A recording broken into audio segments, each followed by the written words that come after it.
నిన్న పత్రికలు నా యాత్ర గురించి, తెలంగాణ జాగృతి యాత్ర గురించి రాయడంతో పాటు కేసీఆర్ గారి ఫోటో లేకుండా యాత్ర చేస్తామనేటటువంటిది ప్రధానంగా ప్రచురించారు.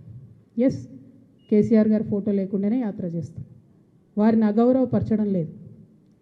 వారు ఉద్యమ నాయకుడు. వారు లేనిది తెలంగాణ రాదు, రాలేదు, ఇంపాసిబుల్. కానీ ఇవాళ వారు ఒక పార్టీకి అధ్యక్షులుగా ఉన్నారు.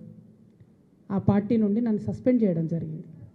ఆ పార్టీలో నేను ఇవాళ ప్రాథమిక సభ్యురాలుగా కూడా లేను.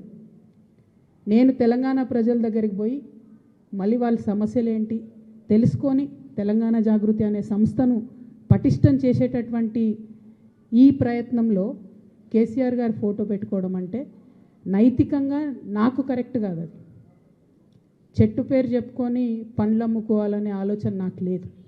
ఆ చెట్టు నీడన ఉన్నన్ని రోజులు ఆ చెట్టును సంరక్షించాలని, ఆ చెట్టును దుర్మార్గుల బారి నుంచి కాపాడాలని నేను చెయ్యని ప్రయత్నం లేదు.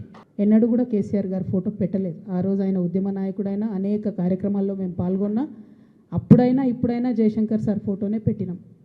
నేను బీఆర్ఎస్ పార్టీలో ఎంపీగా గెలిచిన తర్వాత ఖచ్చితంగా సార్ ఫోటో పెట్టినాం, నేను కాదనట్లేదు.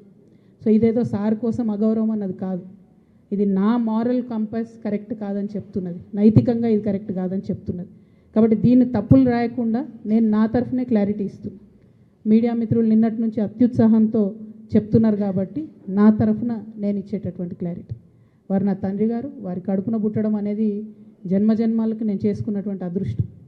కానీ దారులు వేరైతున్నప్పుడు ఇంకా కూడా నేను వారి పేరు చెప్పుకొని ఉండడం అన్నది నైతికంగా కరెక్ట్ కాదు. అందుకోసమే వారి ఫోటో లేకుండా ముందుకెళ్తున్నామనే విషయాన్ని ఈ సందర్భంగా తెలియజేస్తాం.